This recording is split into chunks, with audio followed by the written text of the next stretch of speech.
Bueno, ¿cómo les va? Estamos con tercero A de Matemática, Filosofía y Educación.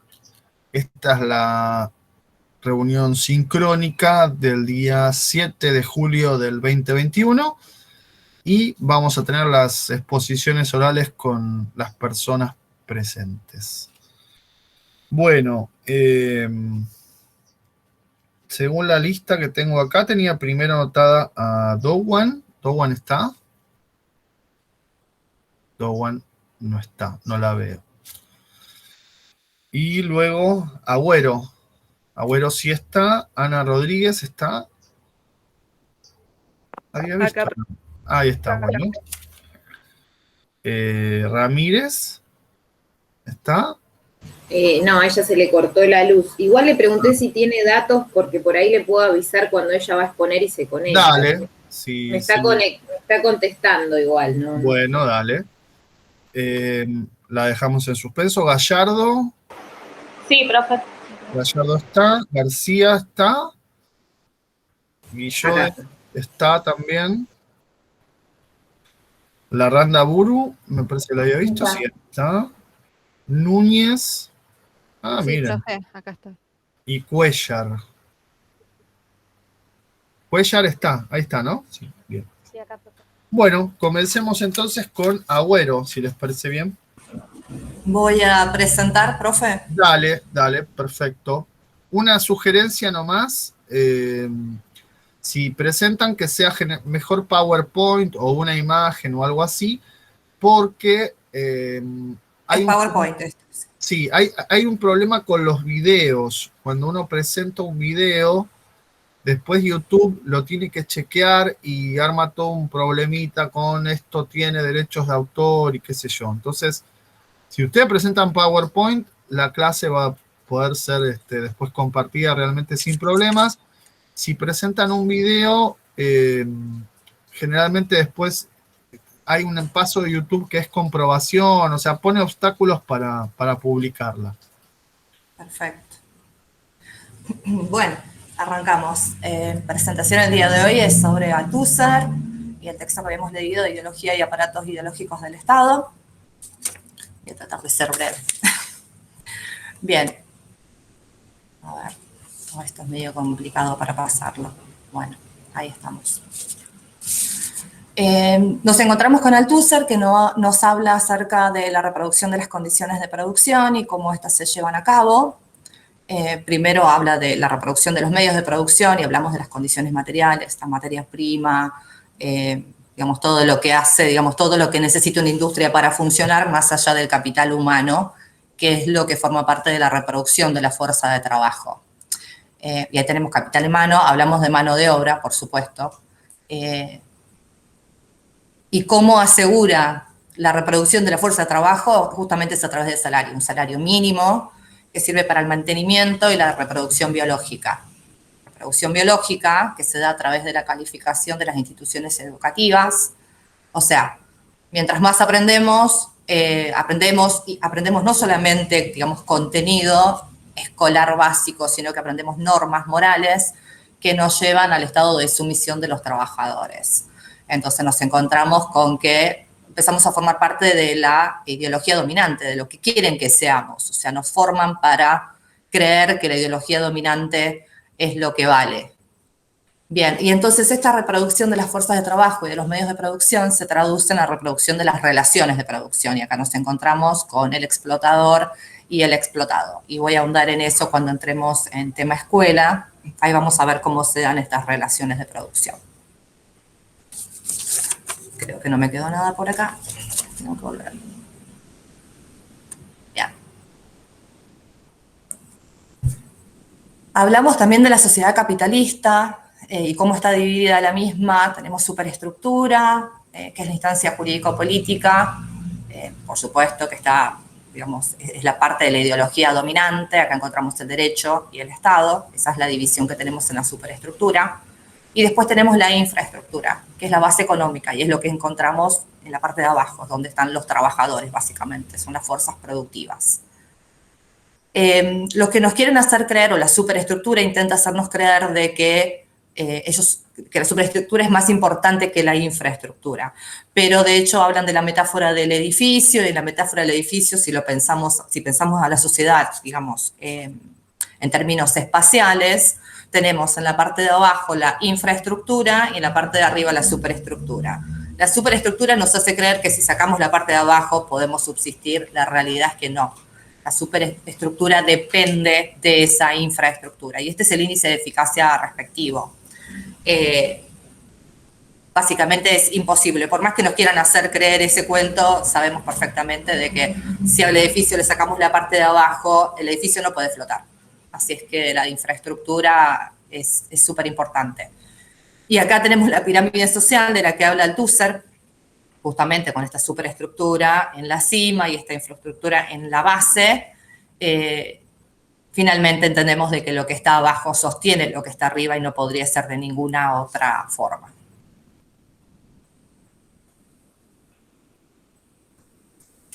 Después nos habla del Estado dentro de la visión marxista.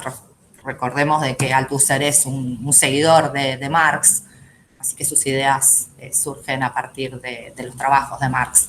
Y acá nos habla del aparato represivo, que permite que las clases dominantes aseguren la dominación sobre la clase trabajadora y la someta a la explotación capitalista. Y esto tiene que ver con el poder del Estado, básicamente.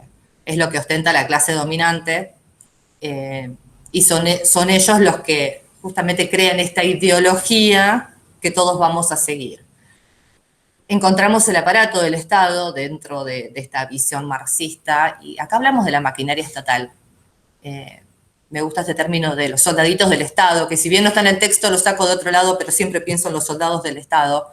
Y acá tenemos a la policía, los tribunales, prisiones, ejército. Y esta es la fuerza de ejecución. Esta es la fuerza que interviene de forma represiva.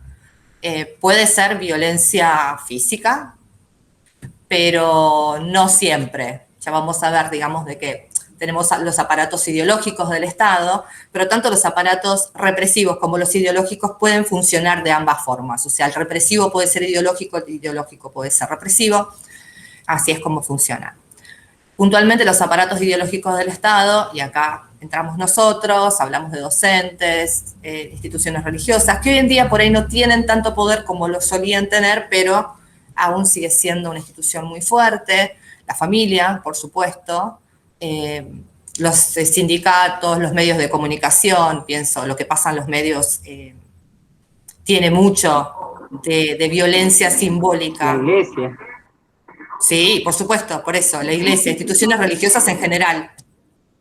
Y después la cultura, deportes, y esta mañana pensaba, digo, el fútbol anoche, me acosté tarde mirando ese partido de fútbol. Así es que sí, definitivamente, todas estas instituciones ejercen violencia simbólica, como dije anteriormente, ideológica creo que todos, y física, bueno, hoy en día no consideramos la violencia física como algo aceptable, gracias a Dios, pero puede existir, sobre todo en el ejército o en la policía, esas cosas todavía están presentes en nuestro día a día. Claro, sí, pero es el Estado el que se arroba ese derecho, es el único, claro, por las fuerzas de seguridad. Exactamente. El monopolio, ¿no? El monopolio de la fuerza pública. Estaba pensando que hubo un episodio, creo que la semana pasada, en un equipo de fútbol, donde hicieron lo que se llama el bautismo, que es algo que yo pensé que no se hacía más, a jugadores jóvenes de inferiores que empezaron a entrenar con la primera división. El bautismo es violencia física. Bueno, uno terminó internado de tanto. Sí, un mito de iniciación, un rito de iniciación. Sí, y que tiene mucho que ver con la cofradía patriarcal, digamos. No es un tema de Althusser, pero sí va a ser un tema nuestro cuando toquemos autoras feministas más adelante, en el segundo cuatrimestre. Y es todo un tema, ¿no? Los pares que legitiman la violencia. Bueno, mismo anoche en el partido, estábamos todos muy contentos con la forma en la que se ganó, o con el resultado, mejor dicho, pero no con la forma, la cantidad de violencia que se vio en la cancha, el gesto de nuestro arquero, que mucha gente festejó, O sea, me parece que la violencia está en todos lados, independientemente de lo La violencia está en todos lados, pero el problema es cuando es violencia institucionalizada. Es decir, cuando hay una institución, ya sea pública o, entre comillas, privada, como distingue Althusser, que legitima esa violencia, que dice... Justamente, creo ahí que está el acá problema. vamos a entrar justamente en ese tema. Y acá explayo sobre el aparato represivo y el ideológico, y bueno, lo separé un poco, hablando del represivo, como que es uno solo, es unificado, es centralizado, es de, entre comillas, dominio público o privado, eso es un gris. Porque el Estado no es ni público ni privado, es una condición de distinción simplemente entre ellos. Es la forma en la que distinguimos lo privado de lo público, pero en realidad no es tan así. Y puse preponderantemente violento, definitivamente. Con respecto al aparato ideológico, tiene este componente de pluralidad.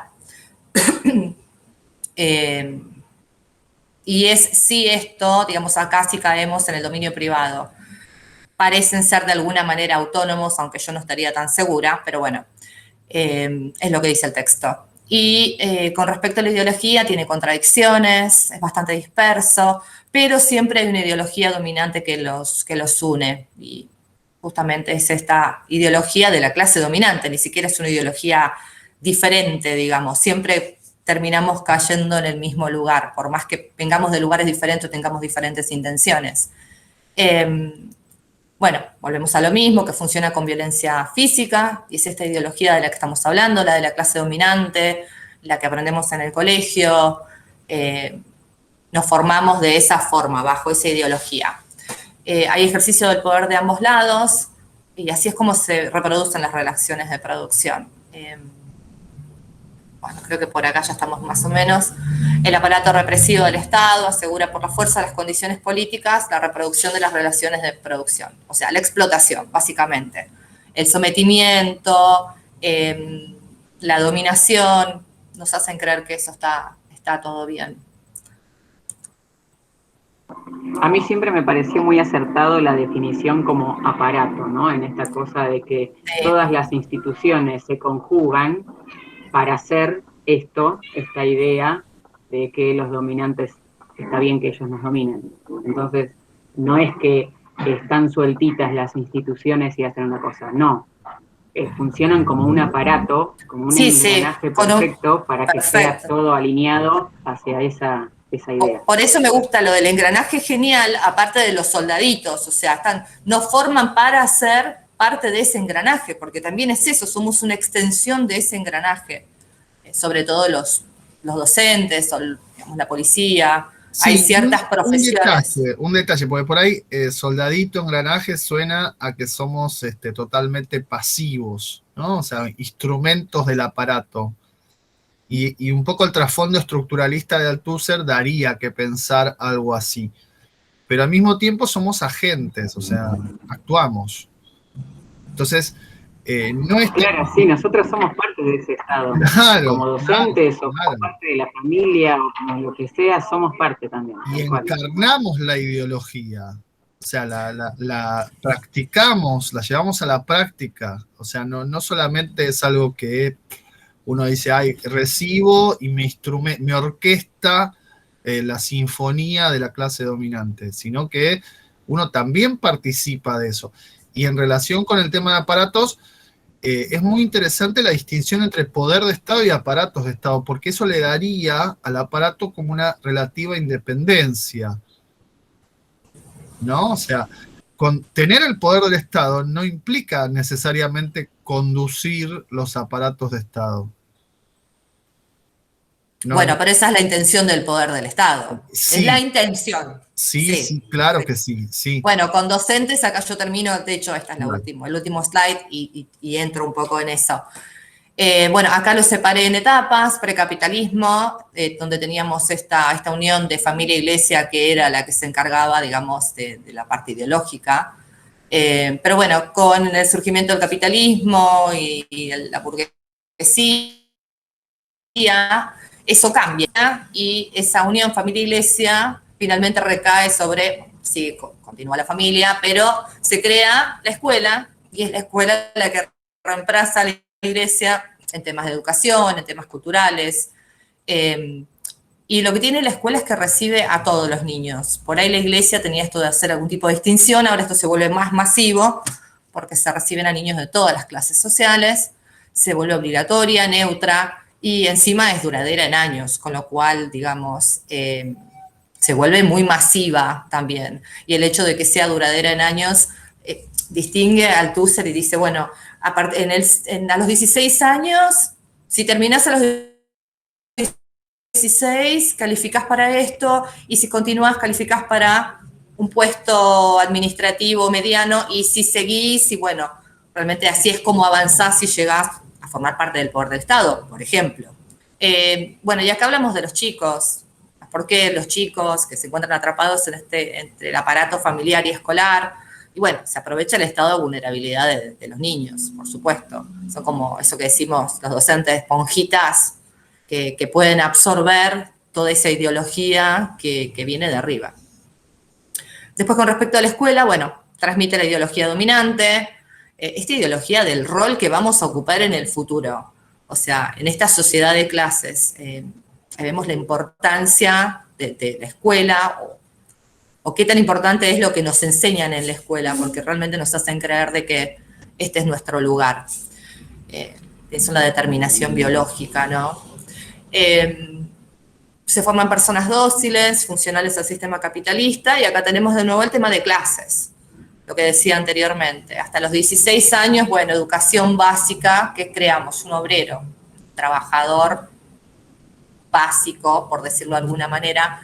Y después, bueno, a medida que uno va avanzando en su formación, puede ir accediendo a puestos, digamos, un poco superiores, puestos bajos, medianos, empleados, burgueses, intelectuales, hasta finalmente llegar a ser un capitalista, un agente de represión, formar parte del poder del Estado. Con respecto a los docentes, yo acá lo dejé muy cortito, porque él en un momento dice que cree que son héroes. Héroes. Tengo por acá un par de apuntes.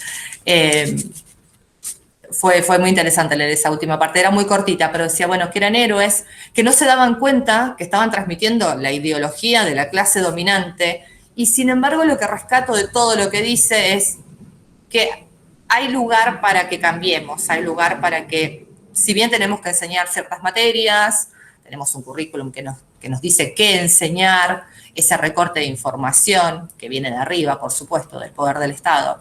Creo que lo más importante y lo que rescato es que como docentes podemos no elegir qué enseñar en cuanto a contenido, pero sí darle las herramientas a nuestros alumnos para que se vuelvan pensadores, pensadores críticos, para que reflexionen sobre lo que están aprendiendo, para que entiendan de que lo que les llega es simplemente un recorte y que está en ellos buscar la forma de superarse a sí mismo y de alguna manera pelear, si se puede, contra este aparato y este poder del Estado. Creo que eso es lo más importante con respecto a los docentes.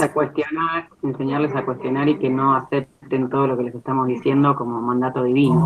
Eso sería genial. Exactamente. Creo sí. que al Twitter se refería más para ese lado como los docentes héroes, porque no todos son docentes héroes.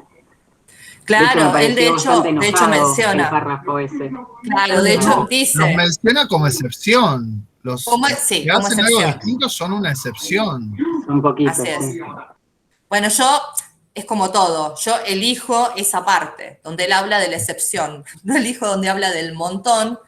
Y de hecho, no creo que seguramente todos podemos decir que conocemos personas que están muy cómodas haciendo lo que les dicen que tienen que hacer y prefieren no moverse porque el sueldo es el mismo. Claro. Entonces prefieren quedarse en ese lugar cómodo, transmitiendo lo que les dicen que tienen que transmitir y no pensar de que hay algo más allá. Ni para ellos mismos, porque ese también es un tema, ¿no? O sea, si uno mismo no busca rebelarse contra el sistema que se impone, es imposible querer transmitir eso a un chico. Tiene que estar en uno para uno poder transmitirlo realmente.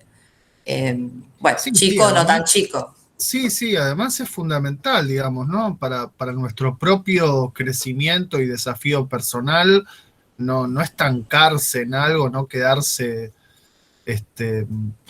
Pero bueno, yo pensaba también dentro de lo que vos decías, Ivana, que está muy bien, cómo, esto no lo dice Althusser, pero se puede pensar a partir de lo que dice Althusser, cómo juega el currículum oculto, ¿no? O sea, lo que supuestamente no está enseñado dentro de lo enseñado como instancia de transmisión de la ideología dominante, ¿no? A ver, ¿quién me entrega primero la tarea? Sí, la meritocracia, yo pienso en la meritocracia. Ese es un tema.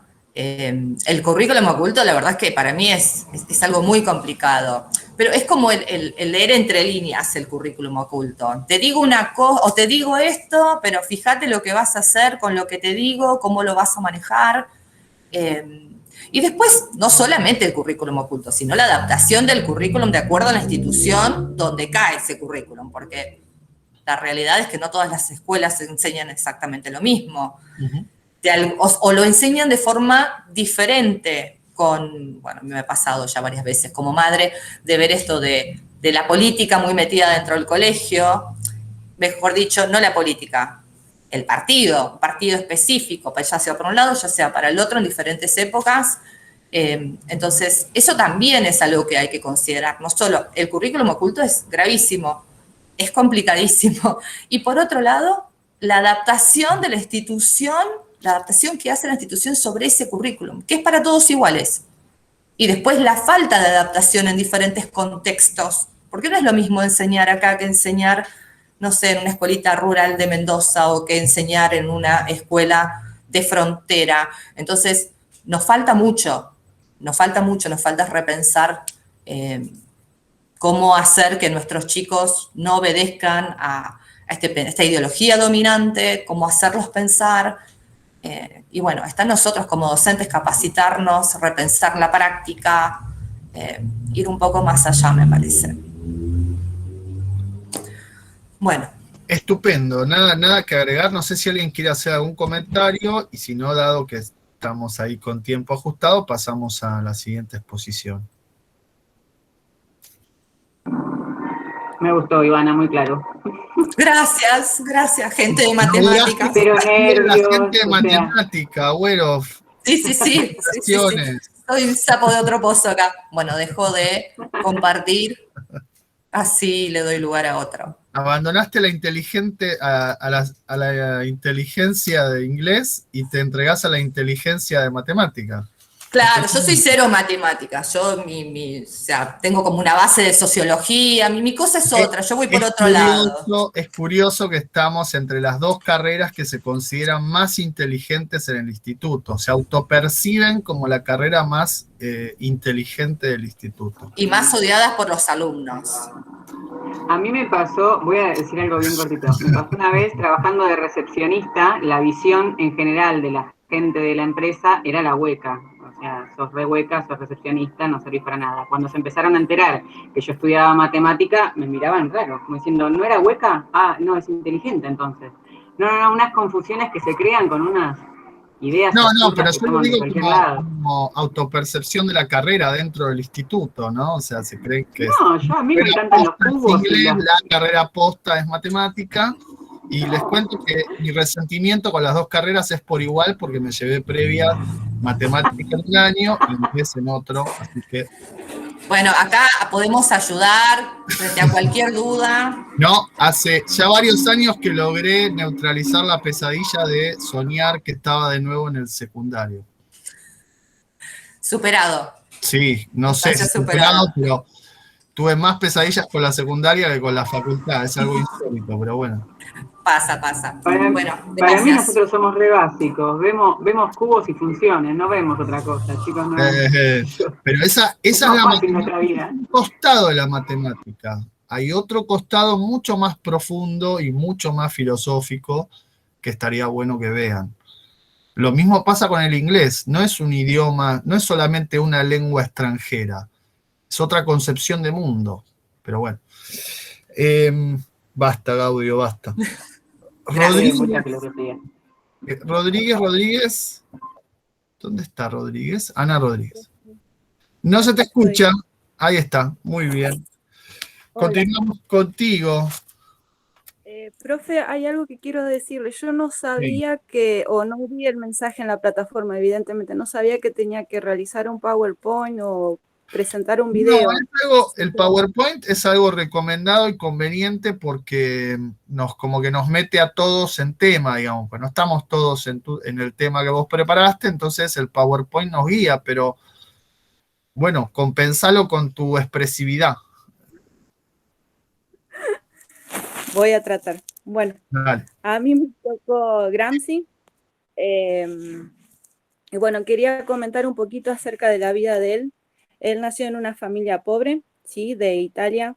Realmente eran muy, muy pobres, siempre tuvieron que hacer trabajo de físico forzoso. Luego, Antonio Gramsci se mudó a una ciudad donde estaba muy industrializada y ahí ya estaban también los partidos de sindicato. Todo eso hizo que él tuviera esta posición que él tiene en sus textos en cuanto a lo que es a la ideología y a la filosofía. Mayormente uno piensa que la ideología nace, la idea nace de una clase social y que después esta se transmite y le pertenece a todas las personas. Gramsci lo que dice es que la ideología es de un individuo y que ésta puede cambiar a la superestructura, como decía nuestra compañera, ¿no? Que el cambio dependía de cada individuo y que ese cambio se podía realizar a través de la filosofía espontánea. Esto que todos los hombres podemos pensar, filosofar, preguntar, indagar, eso lo podemos hacer todos, pero bueno, hace esta salvedad de que todos tenemos la misma posibilidad de poder ser profesionales, ¿no? Y a raíz de esto habla también acerca del pensamiento, ¿sí? Él hace la diferencia entre lo que es el pensamiento crítico y el pensamiento acrítico. El pensamiento acrítico es aquel en donde nosotros nos quedamos con lo que nos dicen o con lo que escuchamos de terceros o de los medios de comunicación. No nos preguntamos, no indagamos el porqué de esa situación o de ese pensamiento. Ese es el pensamiento acrítico. Y el pensamiento crítico es esto en donde nosotros tenemos las herramientas suficientes y la voluntad de poder justamente indagar, preguntar y cuestionar. El tratar de mirar en el pasado, ¿no? Y no repetir en el presente lo que sucedió anteriormente y poder desprenderse un poco de nuestro ambiente. Él habla que una de las cosas para poder tener un pensamiento crítico es poder desprenderse del ambiente en donde nosotros estamos rodeados. Y poder, como dice, apartarse de esa burbuja, ¿no? Y ahí poder desarrollar este pensamiento crítico.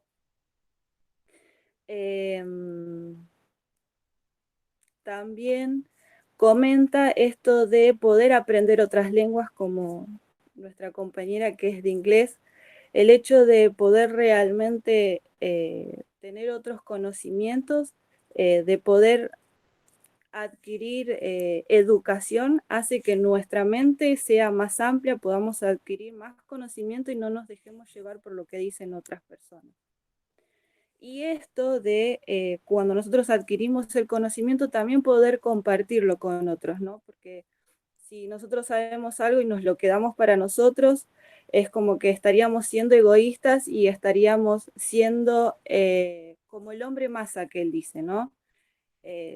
Me quedo con lo que yo sé y que el resto siga escuchando lo que dicen los medios de comunicación y que sigan al ganado. Entonces, la idea que dice Gramsci es que cada uno de nosotros podamos poner nuestro grano de arena, ¿no? Hacer a la fuerza y poder cambiar toda la... y poder cambiar nuestros alrededores. Tal vez no podemos cambiar el mundo, pero sí podemos hacer un pequeño cambio en nuestro hogar o en la escuela o en el aula cuando seamos futuros docentes.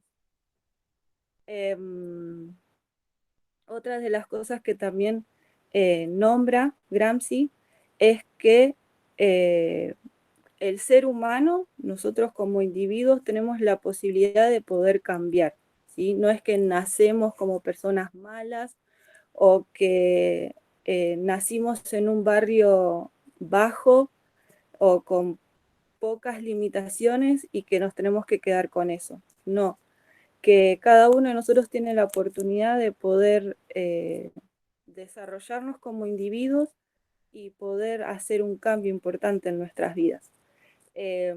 Porque él dice que las personas, o sea, cada uno de nosotros somos uno, ¿no? Pero cuando vamos al colegio o estamos con nuestras familias o en nuestros trabajos, nos empezamos a interrelacionar con otras personas. Y también nos interrelacionamos con lo que es el planeta. Entonces, si nosotros cambiamos nuestra forma de pensar, nuestra forma de percibir el mundo, podemos lograr también, no sé si la palabra sería modificar, pero tal vez influenciar un poquito para bien con las personas que tenemos cerca, que serían nuestras familias, nuestro equipo de trabajo. En cuanto a lo que es la escuela, nosotros como docentes tenemos la posibilidad de poder hacer que nuestros futuros estudiantes puedan desarrollar pensamiento crítico, ¿no? Puedan empezar a cuestionarse todo lo que les vengan a decirle otras personas. Esto de... yo siempre pienso en... Yo vengo de una familia súper humilde, muy humilde. Hemos pasado por un montón de cosas y siempre he pensado en que yo no podía cambiar o que nací pobre y iba a nacer pobre, ¿no? Entonces, una de las cosas en cuanto a lo que es la docencia es esto de poder darle las herramientas necesarias a los chicos para que ellos puedan cambiar eso que su ambiente les dice que se van a quedar ahí, ¿no? Esto de Gramsci lo llama como un pensador crítico, que nosotros le podemos dar las herramientas necesarias para que ellos puedan desarrollarse y puedan tener una ideología y romper con la cultura de valores que siempre nos dicen, no sé, la mujer tiene que ser 90, 60, 90, y no, una mujer tiene que ser saludable, tiene que ser feliz y poder tener los propios recursos para poder seguir avanzando. Tal cual, tal cual. Qué importante, no quería dejar pasar esto que decías recién. Vos decías, vengo de una familia humilde, y eso, y pensamos que las cosas siempre fueron así, siempre serán así. Bueno, ahí está, ese es el juego, ¿no? de la ideología dominante que decíamos recién con Althusser, pero lo que Gramsci llama hegemonía, ¿no? Es decir, es una clase dominante que busca convencerte de que el lugar que tenés es el único lugar en donde puedes estar, y de esta manera justificar un sistema completamente injusto, ¿no? Es decir, Habla de una suerte que trae la persona, supuestamente claro, la persona se cree que es como una suerte, bueno, nací pobre, voy a seguir siendo pobre, es como que tal mi cual, tal suerte cual. quedó ahí. Suerte o mala suerte, ¿no? Sería lo mismo. Y lo que decías antes, respecto de la concepción de mundo, esto del lenguaje, de tratar de tomar distancia, de abrirse, de lo histórico, del socializar, todo eso lo que está diciendo es que las concepciones de mundo tienden como a cerrarse, ¿no? Es decir, uno vive, nace en una determinada sociedad, en un determinado barrio, y eso ya implica que tenga determinadas creencias, determinados prejuicios o valores, como que se cierra. Entonces lo que está buscando siempre el pensamiento crítico es romper, ¿no? Es quebrar ese cierre, abrirlo de nuevo para que se pueda reformular y no caer en estas trampas de la dominación. Sí, así es. Él también dice que justamente la clase dominante, si bien son pocos en cantidad de individuos, pero ellos están muy unidos en un propósito en querer más para ellos. Entonces, por eso esto habla de la hegemonía del bloque que tiene la clase dominante. Y lo que hace, como usted bien dijo, es que es como planta semillitas en nuestro cerebro de decir, no, no, no, anda a pisotear o trabajar fuerte para mí, ¿no? Que en algún momento vas a llegar a esa vida que yo tengo. Y a veces no resulta, como dijo nuestra compañera Estela, uno puede ir avanzando de a poco, de hecho yo he avanzado poquito, pero no tuve ese golpe de suerte de poder pertenecer a la clase dominante. Entonces lo que uno tiene que hacer es unificar en ideologías con otras personas y bueno, ir empezando a cambiar esto, ¿no? De poder unificar. La unión hace a la fuerza. Creo que en una partecita del texto hablaba de una frase algo parecida. Entonces Gramsci lo que hace es que nosotros cambiemos nuestra forma de pensar. La verdad es que me gustó bastante el texto. No sé si hay algo que me quiera preguntar. No, está bien. Fuiste por distintos puntos. Te hubiera servido mucho, no sé si te das cuenta ahora, que te hubiera servido tener como un mapita conceptual, un punteo de temas, algo así. Sí, la verdad es que sinceramente no lo sabía. Yo entré el miércoles y no vi una noticia nueva ni nada por el miércoles de la semana pasada.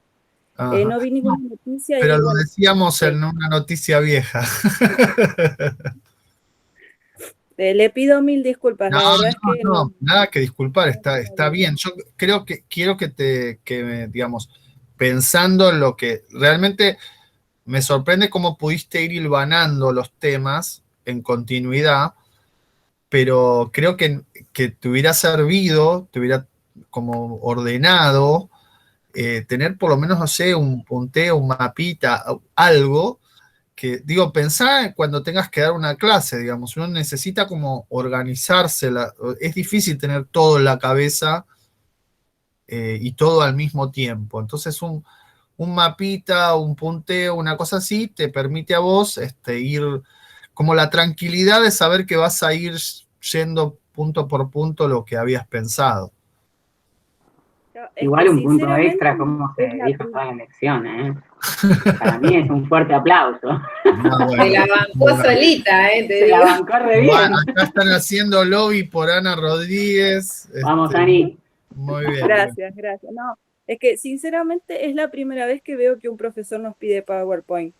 Hasta en los finales era todo de acá, teníamos que sacarlo. El año pasado Sí, lo sufrimos, acá por lo menos en tercero A, lo sufrimos mucho con computación, pero computación, bueno, TIC, que la verdad a mí me sirvió un montón, porque no sabía nada hacer de esto, entonces, No sabés las cosas que se aprenden en un año, ¿viste? Qué sorpresa, qué es sorpresa. increíble. ya sé para el segundo cuatrimestre que puedo presentar un PowerPoint. De hecho, sé No, digo, hacerlo pues ya a cumplí el ver, TIC, pero saquemos las cosas en limpio, ¿no? No era una exigencia, eso está claro, pero digo, si vos proyectamos esto como cuando vos prepares una clase, te conviene tenerlo, ¿no? Está bien, volveremos a la presencialidad en algún momento, pero tenés que utilizar el pizarrón, tenés que anotar cosas claves que a vos te gustaría que recuerden. Es Claro, un te ayuda mucho, es una ayuda para uno mismo. Es como claro, el afiche cuando dabas un oral, que uno claro. lo veía como algo pesado, pero cuando uno lo ve así, como uno cuando sale de alumno, es como que está buenísimo, porque te ayuda a recordar lo que tenés que dar, y está bueno. Sí, también, sí, coincido, tal cual lo que dice Estela. Es algo pesado porque también si le querés poner muchos chirimbolos vas a tardar un montón, digamos. Es una palabra viejísima, pero mucho decorado. Eh, pero no ese es el punto. Aunque esté pelado, aunque sea un esqueleto, digamos, lo que vos armes, siempre es ordenador. bueno, listo, profe. Pero no, está muy bien, Rodríguez, bárbaro. Muchas gracias. Seguimos con, bueno, Ramírez, ¿se sabe algo, Estela, o no? Sí, le pregunté, bueno, me contestó que ella, bueno, como tuvo álgebra antes, tuvo que usar la batería y le quedaba 7%, ¿no? Bueno, No la llega con la dejamos, batería. no, dejamos, no, 7% nada. Sí. Lo Eh, que me dijo de que quizás si no llegamos hoy, quizás lo puede sí, preparar. estaba pensando eso, que hoy no vamos a llegar ya solo con los presentes, así que vamos a reprogramar para la Sí, vez que viene de manera sí, me inclusiva. dice, me quiero morir, dice, porque claro, o sea, perdón, No, pero es decirle como que que el uno se lo conocimiento quiere no se sacar de pierde. encima. Así valoran el No, bueno, currículum. ¿Te das pero cuenta? es de que Currículum tenemos, oculto. Se está por lo quieren cerrar el sacar de cuatrimestre. encima. Es un lastre. Filosofía es un lastre. No, profe, pero no por No, eso. pensalo que nosotros somos, en matemáticas somos muy pragmáticos, entonces es adentro, adentro, adentro de esto, listo, ya. A mí me pasa Es que tengo esa. pragmatismo puro, nada más. No es por. A mí, la verdad que me gusta la filosofía porque está bueno cómo lo da. Pero bueno, a mí mucho tampoco me gusta, como decía Ana, pero está buenísimo los temas que uno va planteando. Pero ahora está cerrando el cuatrimestre, profe, es como que necesitamos. Sí, estamos todos demasiado. Sí, decirle que sí, en principio, porque ya somos bastantes hoy y vamos a ir hasta 11:30. 11:30, digamos, salmónicamente cortamos y hacemos un link para la próxima, Ahí le aviso. que sería el miércoles que viene a la misma hora que hoy. ¿Está bien? Bueno, sigamos entonces con Gallardo. Sí, profe. Voy a presentar. Dale.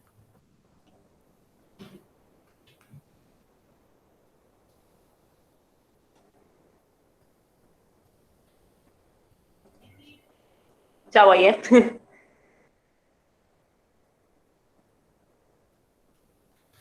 Bueno, son las pausas de la tecnología. ¿Ahí se está compartiendo? No, todavía no, te vamos avisando. Por ahora no se ve nada, ni Ay, asoma. perdón, es que no.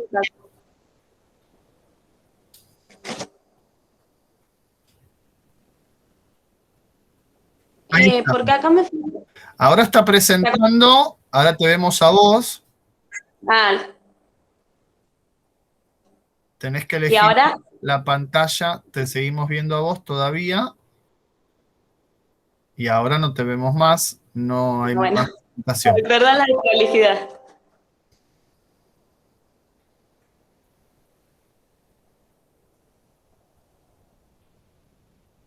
Es toda una técnica esto.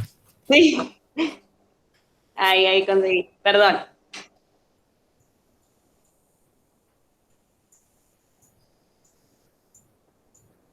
Ahora sí, vemos muchos afiches de Adorno, como si estuviéramos en la calle. Teodoro Adorno, candidato, diputado, podemos ponerle. Está buenísimo. Ahí. Perfecto, ahora, Noelia, te Buenísimo. Bueno, a mí me tocó los escritos sociológicos que Teodoro Adorno va a criticar y va a pensar sobre la sociedad.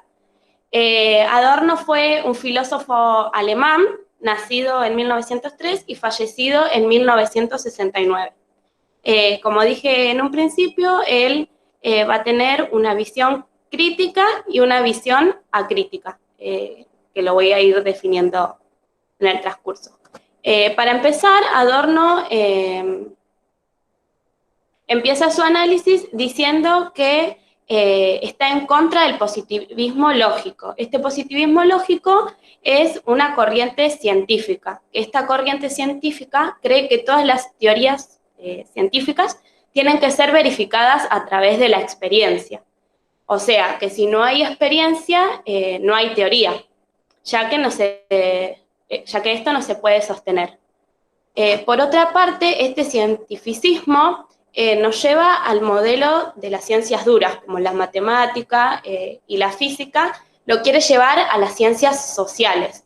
Esto lo podemos relacionar con el darwinismo social, que quiere tomar las ideas de Darwin, que son que la evolución se sostiene a través de la supervivencia del más apto, o sea, el que resiste a esto, digamos, es el que va a persistir en la sociedad. El que no, es que, bueno, el que no va a estar, digamos. Esto sería lo social de lo natural. Por otra parte, Adorno se basa en la sociedad de 1965, que se va a basar en la sociedad burguesa, capitalista, en la sociedad de clase, que básicamente es lo mismo. Ahí es donde va a decir que esta sociedad no es completamente racional, o sea, que reprime algunos impulsos, que es una sociedad dinámica y que cada individuo desempeña un rol. Adorno decía que tomaba como ejemplo el rol al teatro, que es una simulación, digamos, es un intento de algo que no es. Bien, por otra parte, él tiene una visión acrítica que la ve como una mirada cuantitativa, o sea que son individuos que compiten siempre, que es esta sociedad burguesa, ¿no? Y esta sociedad ve a los seres humanos como consumidores, como clientes, que todo el tiempo tienen que consumir de ellos. Por ejemplo, no sé, una escuela privada ve a sus alumnos, o sea, ve, sí, a sus alumnos como clientes, no lo ve del todo alumnado como lo vería, por ejemplo, una escuela pública. Entonces, bajo los sujetos racionales, volviendo a la visión crítica, Adorno dice que esto es un esquema de dominación,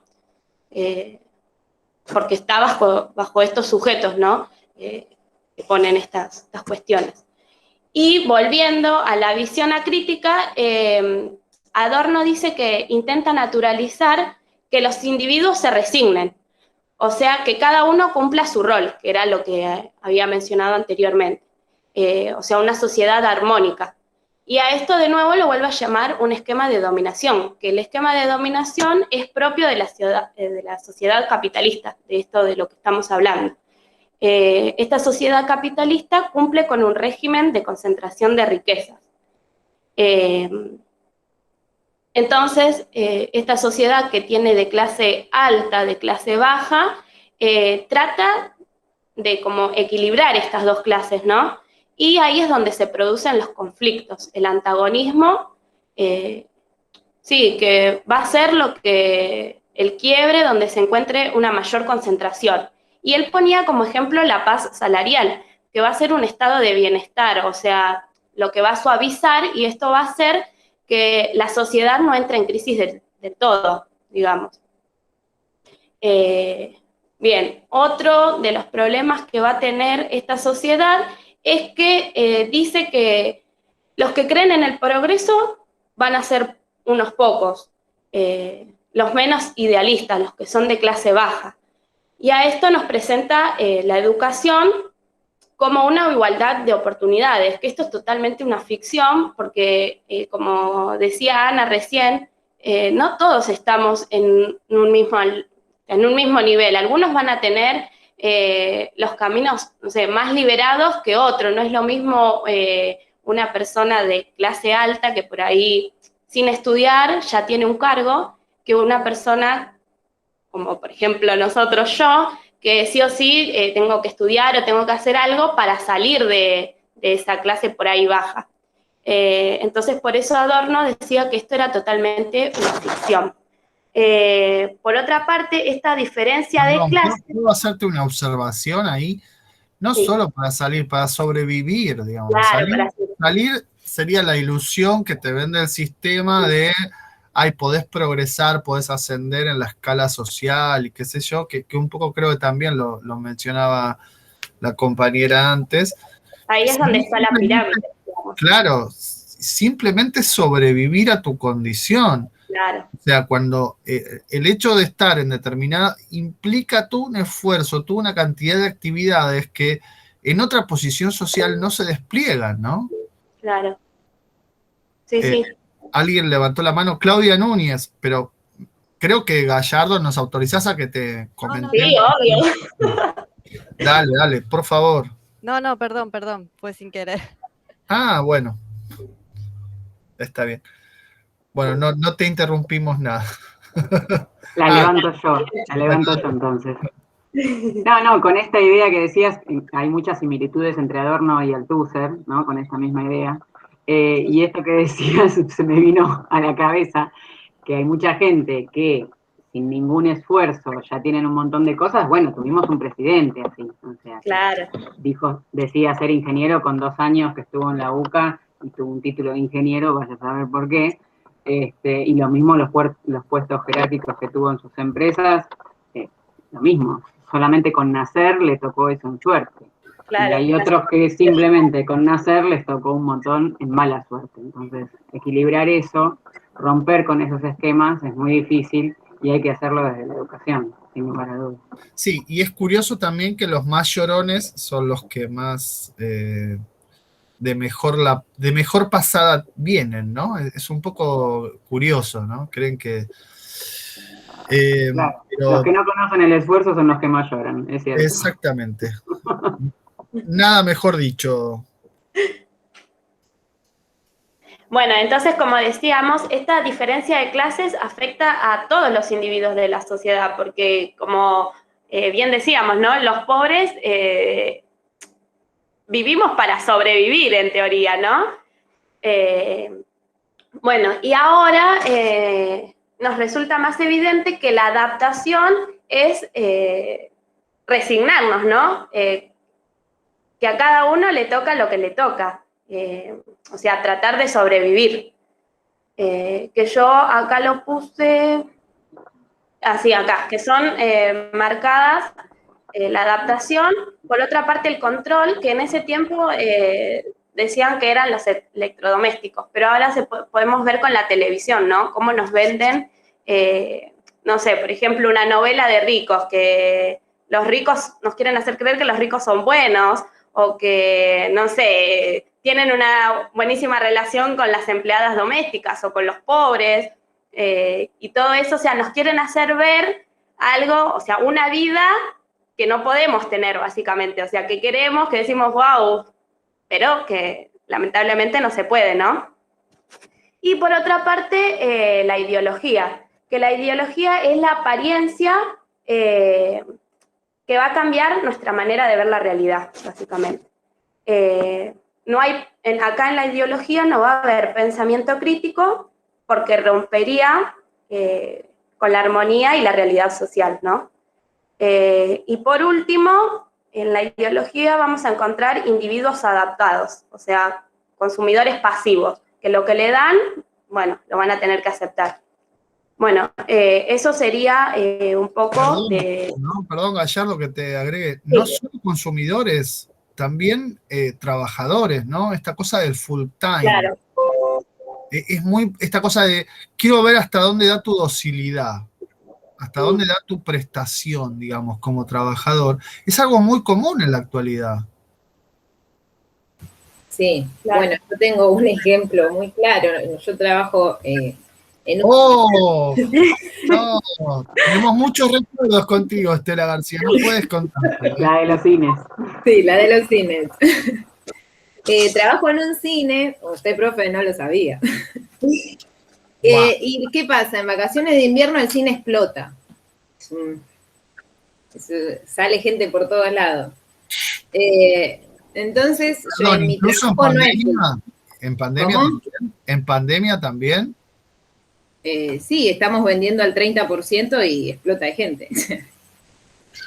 Nosotros igualmente el año pasado estuvo todo un año cerrado. Bueno, y ahora están peleando por el 50%, abrir el 50%. No importa si nos enfermamos en el cine, o sea, la idea es ir al cine. Pasa que, claro, ahora también me preguntaron a mí, yo soy part-time, no soy full-time. O sea, mi sueldo es bajísimo. Cuando ellos ganan un montón, obviamente. Y bueno, para vacaciones de invierno siempre nos preguntan si podemos ser full-time. ¿Sí? Y claro, cuando decís que no, es como que te miran como diciendo, ¿cómo que no? No trabajás en todo el año y ahora tampoco querés trabajar en vacaciones de invierno. Y esta mirada es como acusativa, ¿viste? Estela no quiso trabajar en vacaciones No de invierno. tenés ambición, no tenés Claro. ambición. Claro, De que claro. te explote más, esa parte no te la dicen, pero de ascenso social. No tenés la ilusión de ascenso social. Claro, y lo peor es que o sea, el sueldo es completamente pedorro, perdón por la palabra, No, es una palabra muy digna, pedorro. aceptada. Sí, sí. Y ni hablar si les decís que estudias profesorado de matemáticas. Terrible, digamos. Ya ahí Oh, no, eso es. Estás loca, ¿cómo vas a estudiar profesorado de matemáticas? Bueno. Bueno, entonces acá cerraríamos lo que Adorno criticaba y pensaba sobre la sociedad. Ahora pasamos a la teoría de la pseudocultura. Adorno va a arrancar diciendo que la teoría de las pseudoculturas está en crisis, porque las reformas pedagógicas no sirven y porque las investigaciones empíricas tampoco sirven. Por otra parte, la educación, se convirtió en la teoría de la pseudocultura. Esta educación reproduce contenidos que, entre comillas, están socialmente aprobados, pero que no van a ser contenidos. Por otra parte, también la educación va a ser una cultura, que esta cultura se va a dividir en dos ramas, ¿no? Bueno, la cultura del culto, no culto, y de la cultura, bueno, de cómo nos vestimos, qué comemos, el idioma, bueno, y eso. Bueno, para la educación, la filosofía de la educación se va a dividir en dos grandes corrientes, que va a ser la adaptación y los impulsos naturales. La adaptación era, como bien estábamos hablando, de la sociedad que gana porque se devora todo, ¿no? Porque supera la supervivencia el más apto, como mencionaba anteriormente. Y por otra parte, esta educación tiene un ideal de educación que va a generar sujetos controlables, ¿no? Va a querer un individuo libre, sin explotación y... Sí, bueno, sin explotación, ¿no? Y por otra parte, el ideal de sociedad, ¿no? Que el ideal de sociedad va a terminar siendo un esquema de dominación. ¿Por qué? Porque la educación legítima, o sea, no pueden disponer libremente. Y van a tener un régimen de control. Bueno, eso cortito, me parece que me faltaron algunas cosas de la teoría de la pseudocultura. Estaría bueno también esto del régimen de control que aparece acá, registrarlo, porque después lo vamos a ver con otro autor en el segundo cuatrimestre que habla de las sociedades de control, justamente. Porque es un tema de, claro, no, con Deleuze. Es un tema de esta cosa de la libertad, pero como ya sabemos lo que vas a hacer, te podemos dejar suelta.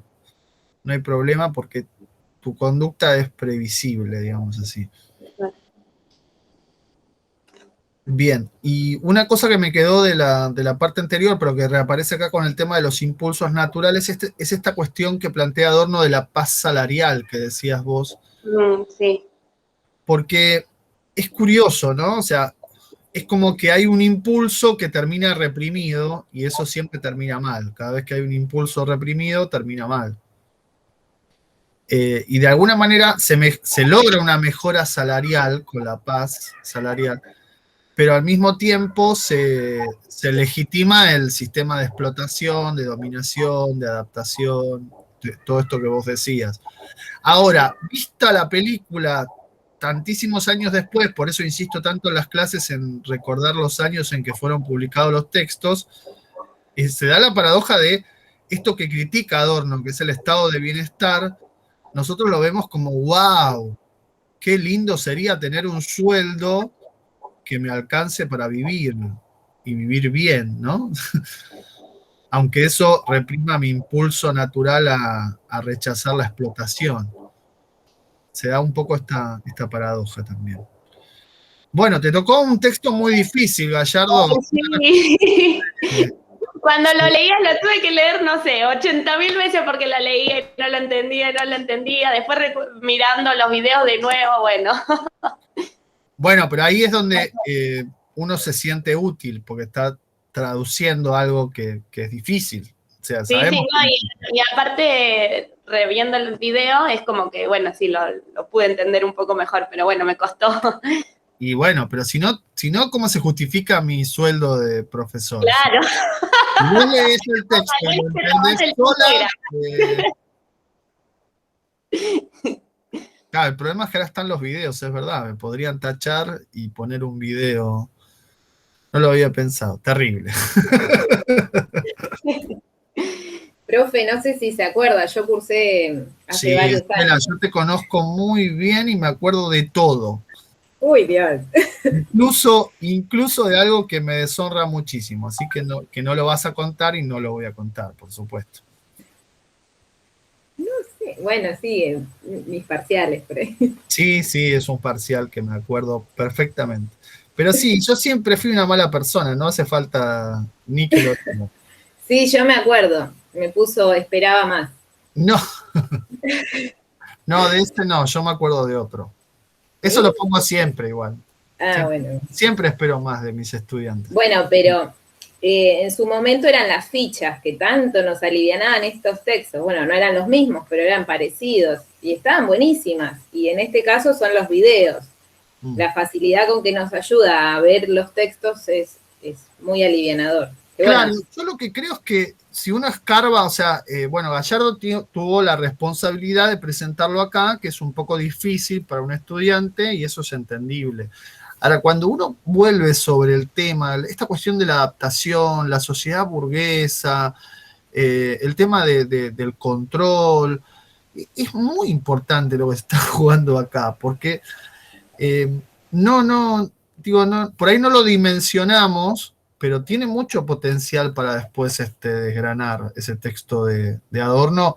Más allá de que Adorno es muy crítico, ¿no? Es muy negativo respecto a la educación, ahora lo vamos a ver, pero hay cosas ahí atrás que están dando vueltas que me parece que están buenas para pensar, aunque no Sí, nos al gusten. principio cuando preparaba el texto decía, ay, ¿por qué me tocó esto? ¿Qué es esto? Y cuando lo terminé de entender de todo lo que es esta sociedad capitalista de burguesía, decís, wow, porque es la realidad, es lo que pasa también. Claro. Y bueno, esta cuestión de la pseudocultura, por ejemplo, ¿no? Todo, cómo aparecen las novelas. Sí, Vos ponías ese ejemplo, es buenísimo. Las novelas que presentan bien a los ricos, ahora hay novelas se ha venido la ola turca de novelas donde presentan un hospital que es un edificio que raja la tierra y claro. 5 médicos para atender a una persona.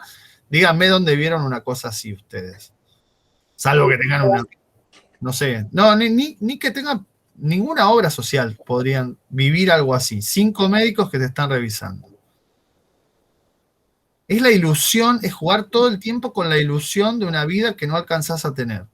Pero que vos la ves y decís, ay, qué bueno sería tener 5 médicos que de golpe te descubren el problema y entonces la persona que se estaba por morir, ahora al capítulo siguiente está vivita y coleando como si nada. El año pasado en Sujetos de la Educación vimos algunos temitas así, heavy metal también, y respecto de lo que estudié el año pasado puedo decir que esto es sadismo, no es otra cosa. Esto es sadismo. Podría ser más específica. Y Nos el gusta sadismo, la palabra, ya el título está buenísimo. No, es sádico, es mostrarte algo sí. que te hago desear para después negártelo y que vos te quedes con el deseo ahí latente y la frustración y yo gozo de ese deseo que vos no podés cumplir. Exactamente. Es terrible. Eso Exactamente es eso. sadismo. Un espanto, pero bueno. La sociedad burguesa está plagada de eso. Plagada, sí, sí, sí. Bueno, pero ahí está en nosotros ser críticos también en todo eso, ¿no? Que por ahí, como decía Ana, no podemos cambiar el mundo, pero sí cambiar el entorno con esto de las novelas. No solo que el médico te atienda lo que se ve, sino que te trata como persona. Claro, vos ves Ay, que hablan, gracias. que cuentan, y Me he vos olvidado decís, de ¿dónde eso. pasa eso? Si vos vas al médico y te atienden en 2 minutos, no te dejan a veces ni decir lo que tenés, o sea, no es algo normal. Bueno, entonces cambiemos, empecemos por algo, ¿no? No solamente mirar lo que está mal y decir, bueno, no, esto no va a cambiar, ¿no? Como decía Ana, bueno, nací acá, no salgo. No, Claro. No, creo que pero todos tenemos que ser críticos en eso. bueno, eso es lo que insiste el texto de Adorno, que la dificultad para plantear en una sociedad así un pensamiento crítico. Claro, claro, no quedarnos con eso. Porque no solamente creo que esto se da en la sociedad capitalista, yo creo que desde el principio de la historia.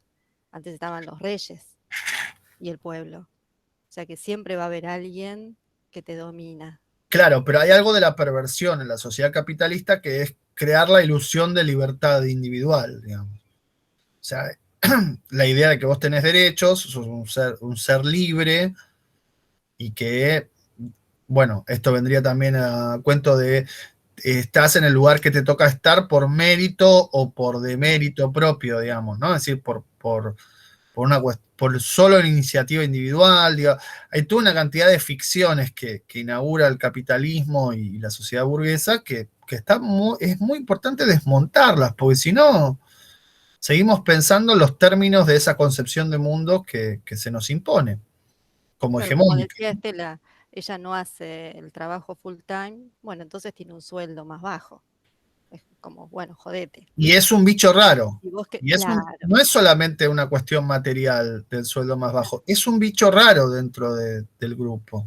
Que hasta seguramente alguna compañero le habrá dicho, che, Estela, ¿te parece? ¿Por qué no? ¿No? Es decir, el sistema te empuja para que vos te amoldes Claro. a esos parámetros. No ser amiga de Nietzsche, ¿no? Mi amiga Claro. Nietzsche. Me la imagino diciendo, super mujer, ahí en el cine. No incito a que no sean full time, por favor, no lo incito, pero no sé, me parece que valen más otras cosas hoy en día. Capaz que, bueno, el tema me tengo que preparar para finales y demás, pero no, como usted decía en un video, no por guita gana, baila el mono. Tal cual. Tal cual. Gran cuento, ya que tenemos a Iván Agüero acá, gran cuento en inglés, La pata de mono, que habla justamente de La Plata. Sí, sí. Me lo voy a leer en vacaciones. Me lo ha traído una compañera de matemática. Me trajo ese cuento que yo lo conocía narrado, pero me lo trajo escrito. Ahora no. Se llama La pata de mono, lo pueden buscar. Obviamente hay una versión Simpson de ese cuento, pero es breve, che. Bueno, vamos con García. Gracias, Gallardo. Seguimos con García a toda marcha, a toda velocidad. Perdón, profe, como esto no es mi clase habitual, yo tengo otras materias ahora. Tengo que Bueno, no hay presentarme a oral. problema. No hay Así es problema. que los tengo que abandonar, perdón. Te saludamos. Gracias, chicas. Gracias por Un beso, bancar. Ivana. Gracias, nos vemos. Chao. Bueno, yo hice una presentación, me parece que me dejé llevar por el infantilismo que habla Adorno. Vamos, muy bien, muy bien. Y tengo que poner una ventana, ¿no? Tienes que Para abrir compartir. una pestaña y compartir una en la pestaña. En la misma, ¿cómo se dice? En el mismo programa que estás ahora, que abriste ahora, abriste Sí. una pestaña A ver. aparte más, ahí Ahí tienes está. cargado y después en el compartir pone pestaña. Puede ser ahí que esté Ahí compartiendo. Perfecto, perfecto. Ahí está. Bueno, yo voy a hablar de Teodoro Adorno. No sé si la llegan a ver. ¿Se ve? Sí. Sí. sí, sí. Hermoso. Sí, se ve. Con GIF y todo. Sí. Qué modernidad, ¿sí? Me siento. Bueno, esto nos ayudó TIC el año pasado. Yo cuando teníamos que hacerlo me quería morir, me arrancaba los pelos. Todo. No, pero está buenísimo. Pero está buena las herramientas que nos dio la profesora, está buenísimo. Bueno, yo hablo de Teodoro Adorno, sobre una partecita del texto de consignas que que habla sobre los tabús, los tabúes que tiene la sociedad, ¿no? Los tabúes son representaciones inconscientes o preconscientes que tiene la sociedad sobre esta profesión del ser docente. Incluso, bueno, dice que los estudiantes mismos que se acaban de recibir la rechazan. Bueno, dice que puede ser porque es un trabajo muy burocrático, el docente siempre se la pasa llenando papeles, corrigiendo, planificando, ¿sí? Bueno, después en Alemania tienen como, o sea, los catalogan como muy despectivos, ¿sí? Tienen, los llaman Stolmarm, que quiere decir las maestras son mujeres resecas, marchitas y amargadas. Bueno, acá encontré una imagen que está buenísima porque traduce las siglas que dice que es mujer amargada especializada sobre temas realmente aburridos. Espectacular la imagen, ¿eh? Sí. Da pánico. Da miedo. Bueno, también puede ser el desprecio que se siente, puede ser porque se lo catalogó. Perdón, para contribuir a la cuestión de género, si fuera maestro, podría decir temas realmente obsoletos, por ejemplo. Bien. Bueno, por otra parte también habla de que puede ser rechazado porque es una profesión de hambre, siempre fue mal pago, digamos. No solo ahora, digamos, y no solo en Argentina, bueno, habla de Alemania él también, ¿no? Y bueno, ahí está buenísima porque dice, le habla al hijo, dice, si estudias evitarás ser como este pobre señor, y te deja una moneda, una limosna. Mamá, ese es mi profesor de matemática, es tremendo. Después, bueno, también se lo llama Steinstrombler, que es percutidor de nalgas. Acá está bueno porque Flanders tenía una ira interna, y bueno, como los padres no le aplicaban disciplina, se le aplica el psiquiatra, bueno, y da nalgadas. Esto es lo que haría el docente. No físicamente, sino que disciplina de otra manera.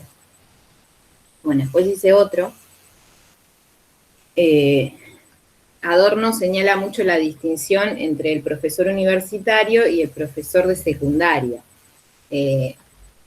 En Alemania no lo llaman profesor como un Herr, como un señor, sino lo llaman Studienrat, no sé cómo se pronuncia, pero tiene esta distinción grande porque el profesor universitario tiene otro prestigio, no es lo mismo un profesor o un maestro que el profesor universitario, está mejor pago, tiene más prestigio socialmente, y bueno. Bueno, después está Hofmeister, que se lo ve como un mayordomo, un lacayo, ¿sí? Porque esto tiene orígenes feudales, dice, de que en la antigüedad lo que hacía la gente adinerada era contratar un preceptor, donde, bueno, se le pagaba porque se le enseña a sus hijos, ¿no? Y bueno, me pareció interesante la anécdota que cuenta sobre el gran poeta Hölderlin y su relación con Diótima. Bueno, ahí habla de que en una reunión patricia muy importante, él escribió este poema que habla sobre la mujer de un banquero muy, muy importante, se ve que era Gontard, la familia Gontard. En esta reunión patricia se juntan familiares de esta familia y charlaban. Evidentemente, como que decían que era un buen escritor, un buen poema y demás, pero ahí aclara que era una señora muy sorda, que creían que ni siquiera estaba siguiendo la conversación. Aclara, sí, pueden decir lo que quieran, pero no hay que olvidarse que es un preceptor, ¿sí? Y de esta manera está desvalorizando al poeta, y no por su por su gran escrito que hizo sobre el poema, sino por su profesión de lacayo, ¿sí? de profesor, porque él ejerció en esa familia la profesión de preceptor. Bueno. Sí, por ahí, perdón, Estela, que te interrumpa, por ahí no se dimensiona lo que estás diciendo, pero estamos hablando de uno de los 5, ponele, escritores más importantes que dio la lengua alemana en su momento. O sea, claro, era un gran tipo, poeta alemán. Es extraordinario, es extraordinario. No sé si el más conocido, porque el más conocido suele ser Goethe o Schiller, pero está ahí nomás de ellos, Claro. no tiene nada que envidiarles. Y es como, pero es un servidor. Claro. Es como que no hay que olvidarse que es un preceptor y no se lo juzga por lo que hizo, porque evidentemente era maravilloso, no sé, no lo leí, pero bueno, no importa, no se olviden que es un lacayo, es un sirviente más. Claro, claro. Bueno, me pareció importante resaltarlo, porque es como que habla de esto, ¿no? De la gente denigra esa profesión. Bueno, después también habla de ser rico no implica ser culto, ¿no? Claro.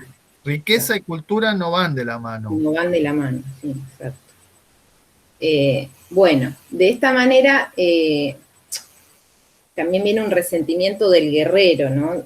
Hacia el escriba, porque se lo ve como desprotegido al escriba. Esto no, como antiguamente se veneraba lo que era un guerrero que tiene el arma, es como el héroe, y el escriba no, es como, pero a la vez también se lo respeta, porque se necesita mandar una carta o detallar las propiedades que se tiene, o delimitar los metros cuadrados, hablaba también.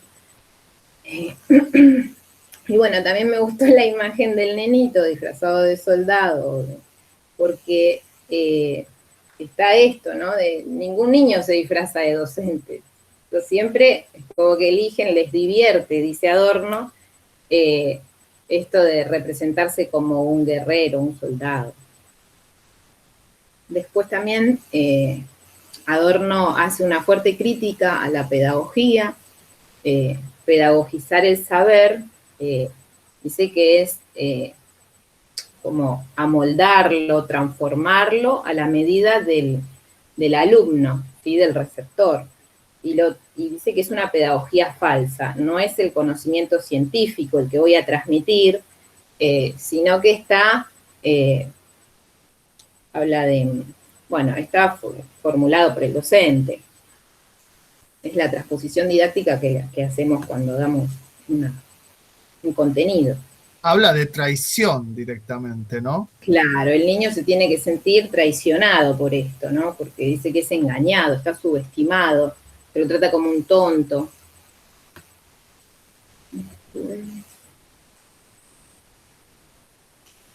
Bueno, después habla de la función disciplinadora, que esto es lo terrible, digamos. Porque el docente en esto también adapta individuos. Y esto lo que hace son fácilmente adaptables, hacen sujetos dóciles, y bueno, eso como que eso va a llevar a la barbarie, dice Adorno. Si generamos sujetos dóciles y adaptables, esto genera después, en el futuro, una sociedad bárbara. Bueno, acá me pareció importante resaltar la imagen del tundidor, que habla Adorno. Bueno, como usted explicaba en los videos, el tundidor es una máquina que recorta los bordes de las telas, los empareja. Y bueno, esta es la función del docente, homogeneizar a los alumnos, que todos sepan más o menos lo mismo, que sean todos iguales, ¿sí? Esta es, bueno, la función del docente. Si bien se lo ve como, y acá está la imagen también del verdugo, la imagen del verdugo está encapuchado porque el que ejecuta, está bien, es el docente, bueno, pero de trasfondo viene la sociedad pide disciplina, ¿sí? Pero nadie quiere ser el verdugo, nadie quiere ser el malo, sino que la sociedad lo que hace es entregar a sus hijos, bueno, igualmente me pareció medio, o sea, te obliga igualmente, que el Estado te obliga a que mandes a tu hijo a la escuela, por más rechazo que sientas, ¿no? Sí, y la gente los quiere mandar, También, sí.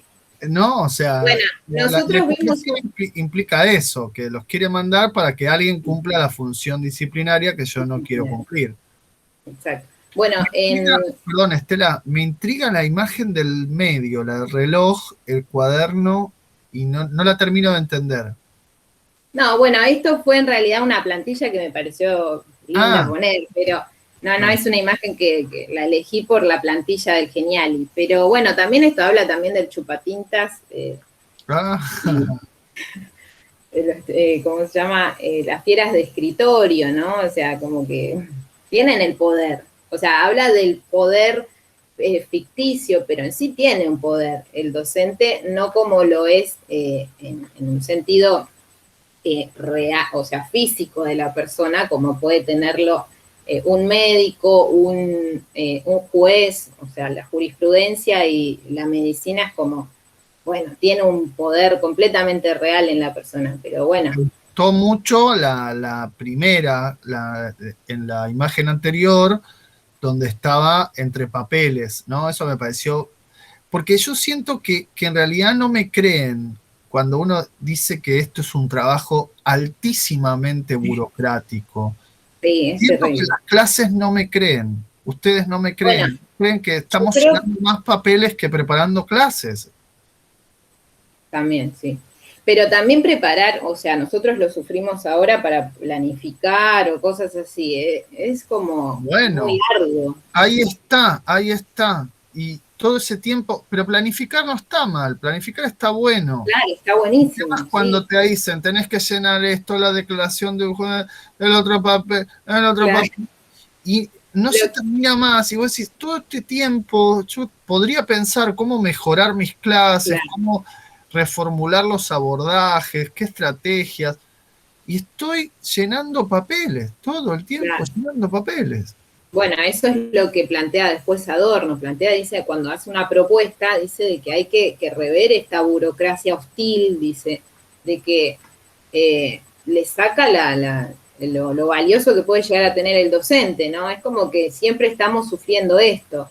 Bueno, la escuela, bueno, te saco lo que a vos te gusta, chau, afuera ponete a hacer lo que yo te digo que hagas, ¿no? Yo la veo como entre líneas así. Y esto pasa con el docente mismo también.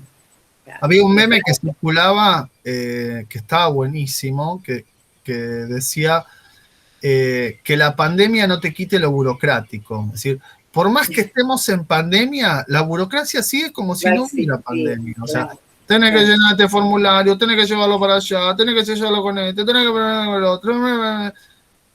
Oh, ay Dios. Tal cual. Bueno, volviendo a lo que estábamos hablando, de que la sociedad exige de que vayas a la escuela, vimos en diversidad, ay, me olvidé la materia, diversidad cultural. Hablaba mucho de esto, ¿no? Que el wichi, los aborígenes o personas que viven, que son aborígenes, o sea, y no sé cómo decirlo. No se sienten ni siquiera argentinos. Claro, que no están en nuestra sociedad de consumo. ¿No? Claro, no se sienten ni siquiera argentinos. ¿Por qué? Porque dice, yo me acuerdo una partecita de un video que vi, que decía esto, el wichi va a la escuela porque la ley argentina lo pide, o sea, el wichi no tiene intención de que su hijo vaya a la escuela. Acá pasa, bueno, obviamente pasa lo contrario. Ahora, obviamente en pandemia salieron todos a exigir la escuela, tiene que estar la escuela, o sea, una rabia absoluta porque la escuela no abría. Bueno, pero si va a ser un foco de contagio que se dice que no es, para mí lo es tremendo. Bueno. Bueno, vamos redondeando, así le dejamos tiempo a la siguiente. Bueno, después también habla de que, bueno, así como se lo juzga, tiene una aceptación social el docente, ¿no? Porque la escuela lo exige, la sociedad lo exige. Me pareció también esto bueno de la alienación. Dice que cuando uno entra a la escuela, es lo que hablaba hace un ratito, como que el chico es arrancado de su familia y en la escuela experimenta esto de la alienación. Ya no se siente un niño, tiene que hacer cosas, bueno, es como que la escuela lo prepara para la alienación social que va a tener en un futuro. Bueno, también habla de la dimensión erótica del docente, bueno, esto tiene que ver con que es un ser castrado, ¿sí? Tiene que ver con cómo se viste el docente, se viste mal, y bueno, y demás. Esto, bueno, esta cosa de que está castrado, se lo trata como infantil, es un niño grande, es un soñador, y tiene que ver también con esto de que la escuela es tan hermética, entonces hace de que se cree que la realidad está en la escuela, el docente, y no, cuando se abre a la sociedad no es nada que ver. Bueno, no sé si me falta algo. Después las propuestas que hace Adorno es esto, de abrir la escuela, de que no sea esta cosa de efecto invernadero, de que solo lo que pasa en la escuela es lo real, bueno, no, o sea, si se abre la escuela, tiene que ser es más democrática, tiene que apuntar a generar esto de que hablábamos recién, chicos críticos, que no decaigan en la barbarie, ¿sí? Bueno, salir del autoritarismo hostil que tiene, o sea, porque esto ayuda a de que, no sé, a que se barbarice la sociedad. Bueno, y a tratar a los niños con seriedad también habla. Esto es súper importante, de que no son tontos, de que se los respete y también se le transmita esto, el pensamiento crítico y demás. Bueno, corto así, puede seguir alguna otra, no sé si tiene alguna pregunta. Estela, buenísimo, buenísimo, muy, te sintetizamos el final, pero creo que fuiste a los puntos cruciales. Buenísimo. Bueno, y damos lugar ahora a... ¿Quién sigue? Illodes con Arendt. Acá estoy. Bueno, a ver si puedo compartir. Creo que es una ventana. Claro, tenés que abrir una pestañita y...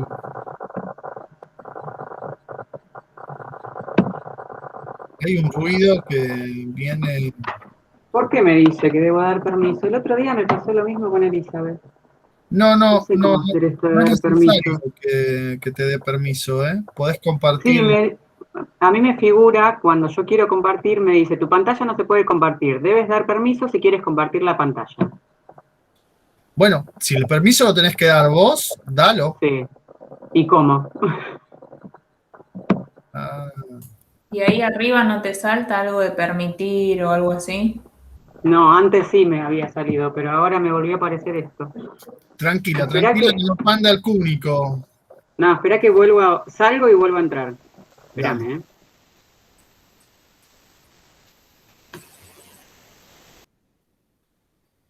Bueno, aprovechamos el momento. Venimos bien, ¿eh? ¿Cómo se sintieron las expositoras? ¿Están contentas? Sí, yo tenía unos nervios que, mira, no me desmayaba. Estela, estuviste muy bien, tranquila. Sí, yo también estaba bastante nerviosa. Traté de aceptar esta modalidad para salir de mi zona de confort, que es escribir. Sí. Ah, mira qué bien. Me gusta ese desafío. Me encanta. Sí, porque aparte usted al principio en una de las clases había dicho que los finales iban a ser arduos. Entonces es una manera de ir preparándome. Pero qué mala fama me hacen, che, pero se toman de una palabra y ya establecen un mundo con una sola palabra. Sí, Profe, sí. le hago una consulta. Consulte. La semana que viene, con los chicos que faltan exponer, que son de nuestro grupo, Sí, los sí. que ya expusimos, nos tenemos que volver a conectar. Si Así yo. quieren, no es obligatorio, no es obligatorio. Ok. Mirá, Los- Ahí estás, Male. Ahí está, Estás Pero compartiendo. ahora estás compartiendo la pantalla, es solo cambiar de pestaña nomás. Esperen que yo no los veo. ¿Qué están viendo ustedes? Estamos viendo Nos la vemos a nosotros. Estás claro, compartiendo la ventana del Meet. haciendo un No, rulo entonces, existencial. claro, sí. No, entonces no Pero quiero tranquila, compartir ya esto. podés Quiero compartir. compartirlo. Ahora tenés que elegir bien la pestaña a la cual compartir. Entonces te decía, Rodríguez, ¿dónde está? Ah, acá. Sí, es como que... Sí, no es necesario, pero si quieren participar o estar de oyentes, no hay ningún problema. Está bien. Bueno, después, una vez que terminemos la reunión, haremos el link para la semana que viene. ¿Ahora me ven? Sí, se ve la condición humana Vamos. en tapa morado, como Sí, sí, ahí está. bien. Bueno, entonces quedamos así. Una vez que terminemos esta reunión, pasamos por mail el link para la que viene y, por supuesto, si quieren estar y si no, y los que no estuvieron hoy estarán la vez que viene, en la medida de lo posible. Transmítanle eso si ustedes tienen contacto con algunos y nos quedará de hoy la Randamuru, Núñez y Cuellar para la vez que viene también. ¿Está bien? Buenísimo. Bueno, somos todo tuyo, Malena. Ok. Bueno, esta autora me gustó porque es como que va un poquito más atrás, ¿no? No habla tanto de la sociedad, o sí, pero primero habla de la condición humana, que es las cosas, las condiciones que vamos a encontrar en el medio para tener esta existencia. Entonces ella dice que la vida activa va a tener 3 puntos importantes. Uno lo va a llamar la labor, que es la condición primera, o es la condición de la vida misma. Es la actividad que corresponde al proceso biológico del cuerpo, cuyo crecimiento, metabolismo y decadencia, ¿no?, antes de morir, están ligadas a las necesidades vitales producidas por la labor, que es la vida misma, ¿no? Esta es una condición, la primera condición para la existencia de la vida activa. Después va a tener un segundo ítem que se llama trabajo, y en esta actividad corresponde a lo no natural, es lo que nosotros vamos a hacer y producir, vamos a crear todo un mundo de cosas que nos van a permitir nuestra propia existencia y que en esta vida activa nos van a ir condicionando, por eso son condiciones. Cuando uno lo lee, o cuando me pasaba a mí de leerlo, digo, ¿a qué se está refiriendo? Entonces trataba de buscar un ejemplo más cotidiano.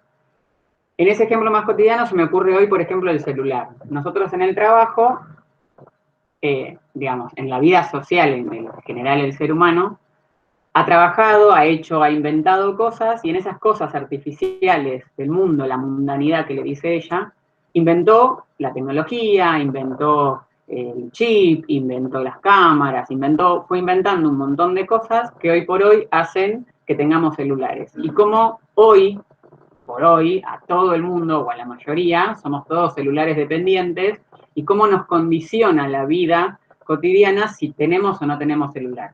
Por ejemplo, en conseguir un trabajo. Si no tenés un teléfono de línea o un celular, ¿cómo conseguís un trabajo? No te van a poder llamar, no se van a poder contactar con vos. Entonces, todo eso que hicimos, la mundanidad, que hicimos en el mundo a partir del trabajo, nos va a después condicionar, ir condicionando, ir arreándonos hacia lugares que si no los tenemos, no vamos a poder acceder.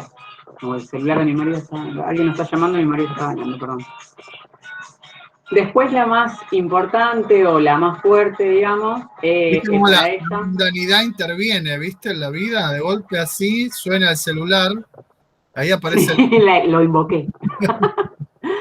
No, una de las cosas que se discute es qué modificaciones... Una de las cosas que se discute o que se conversa, digamos, es qué modificaciones genéticas va a producir en adelante el uso de las tecnologías, por ejemplo, a través de la modificación del movimiento de los dedos, por ejemplo.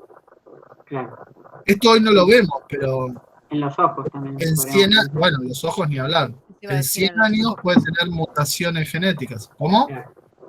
que en los ojos, justo iba a decir, porque Uf, ahora hay sí, chicos chiquitos con anteojos, Claro, que, no sé, yo los usé después de los 40 años, claro, porque, claro. por gastados, pero hoy ves Sí, sí. todos los chicos, la mayoría tienen anteojos, y es sí, por sí. eso. Yo creo que este año termino con binoculares directamente porque no, terrible, como quema, la pantalla quema la vista. Bueno, esas condiciones, ¿no? Uno pregunta, por ejemplo, ahora, ¿quién sabe hacer fuego de manera natural? No, imposible, con 2 piedritas. ¿Y quién sabe, pero lo podés hacer? No, con un encendedor, no, un fósforo. O buscar agua en el medio de la montaña. Claro. Bueno, ella dice que todo esto, todo ese trabajo que fuimos haciendo a través de los años y de la historia de la humanidad, nos fueron condicionando a los que somos hoy. Estos que somos hoy no somos los mismos que fueron antes, porque tenemos un montón de condiciones de existencia en esta vida activa que hemos pasado a través de los años. Y una de las más importantes o más fuertes es la de la acción. La acción, ella la describe como la relación, esto que un poco decía Ana también con el texto que le tocó a ella, en esta interacción de los hombres y cómo nos hace, esto lo va a abordar un poquito después y más profundamente, en cuanto a la pluralidad. Esto de que la acción, de que yo sea de una manera y vos seas de otra, y esta interacción que compartimos nosotros, cómo nos hace diferentes. Está bueno el concepto que abarca ahí. Pero la acción, o sea, la interacción entre personas nos da esta pluralidad, este ser distinto y a la vez ser lo mismo, valemos todos lo mismo. Acá, en este concepto está bueno. Dice la autora, para la autora la pluralidad está en la humanidad desde los orígenes mismos, pues sería innecesario e inútil interferir en las leyes generales de la conducta si los hombres fueran indeterminables repeticiones de un mismo modelo. O sea, que seamos plurales es que nos hagas distintos, y que nos hagas distintos, al ser distintos es que somos plurales. La pluralidad es la condición de la acción humana debido a que todos somos lo mismo, es decir, humanos, y por lo tanto nadie es igual a otro. Eso parece así como, wow. O sea, y es lo que hoy estamos viendo en diversidad como algo, bueno, vayamos a esto, para mí me parece una visionaria la señora, porque también es de la época de la Segunda Guerra Mundial, que fue exiliada de Alemania y demás, y cómo tiene ella esta visión en aquella época de lo que hoy estamos tratando de llamar diversidad y aceptar esa diversidad. Tal cual, pero además es una visión bastante revolucionaria para la época. Claro. No solo esto de la pluralidad, sino lo que vas a hablar ahora. Pero ¿por qué? Porque dentro de la pluralidad que vos señalabas recién, lo que se solía remarcar en la época es la igualdad. Bueno, pero somos todos iguales, ¿no? Uh-huh. Y lo cual no quita que seamos diversos. Ese sería el argumento de Arendt, ¿no? O sea, uh-huh. Pero somos diversos también, porque somos únicos e irrepetibles. Entonces, no hay repetición exacta de un mismo individuo. Y ahora, digamos, ya como en otro paradigma, en otro marco conceptual, hablamos de una diversidad imposible de unificar completamente. Entonces, realmente es precursor ese concepto, ¿sí? Tal cual. Sí, y ella después relaciona estos 3 conceptos o estas 3 condiciones con una última condición, una cuarta condición, que es nacimiento y muerte o natalidad y mortalidad, en que cómo se relacionan estas 3 condiciones de la vida activa para esto en principio. Dice, una vez que nosotros nacemos, que somos nuevos, lo dice ella, o sea, es una... empezar, es un nuevo empezar, es un nacimiento, es un comienzo de esta vida activa. Ella dice que primero lo que te salva es la labor, ¿no? Que te da la supervivencia de la especie. Luego el trabajo, lo que ella llamó la condición del trabajo, te da la permanencia y la durabilidad para que vos puedas sobrevivir a este lugar. Y la acción establece los cuerpos, lo que ella llama cuerpos políticos, que nos hace tener a nosotros recuerdos y que tenemos una historia. ¿Por qué? Porque si nace una persona ahora, esa persona que nace es claro y es fiel de que ella nació a partir de que nacieron un montón de otros. ¿Por qué? Porque nació en un hospital, porque nació en un hospital que tenía, no sé, un montón de instrumentos y cosas quirúrgicas, porque nació en una sociedad con un Estado. O sea, hay un montón de cosas en ese nacimiento que demuestran que no es el primero que nace, sino que hubo toda una historia de recuerdos anteriores a su nacimiento. Eso está bastante bueno también. Bueno,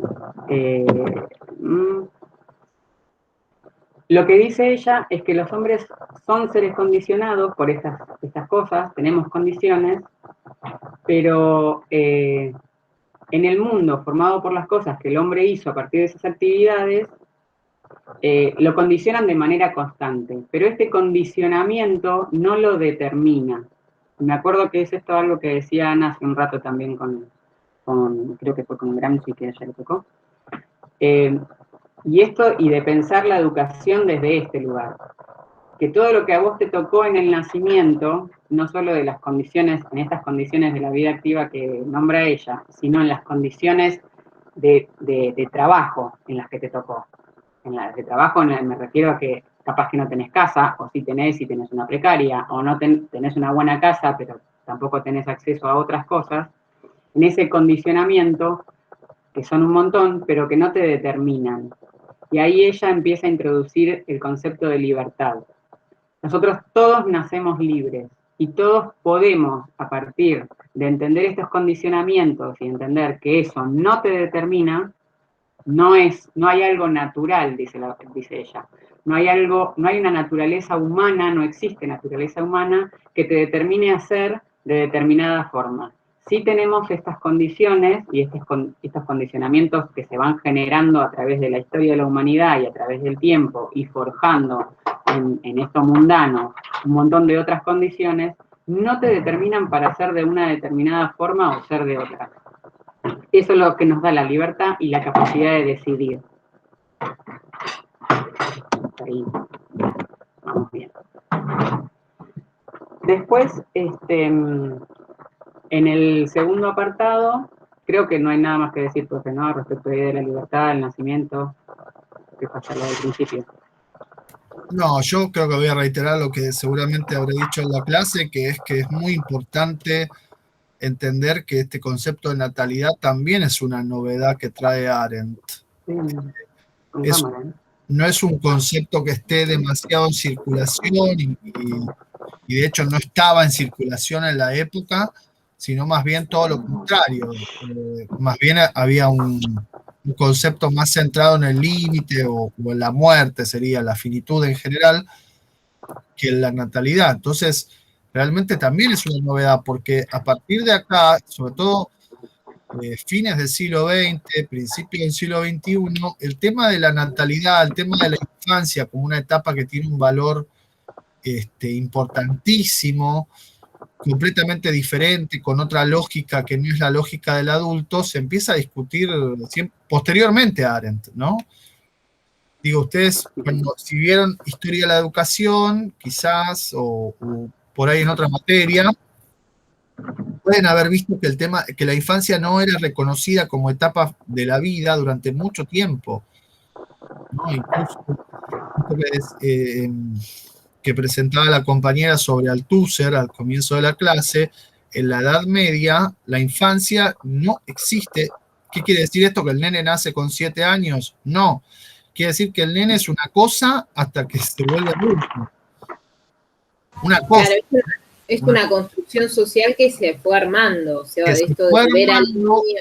Claro, tal cual, Estela. Y que además, recién ahora tiene una valoración positiva por sí misma y no como negación del adulto o como carencia que tendrá que ser completada una vez que alcance la mayoría de edad.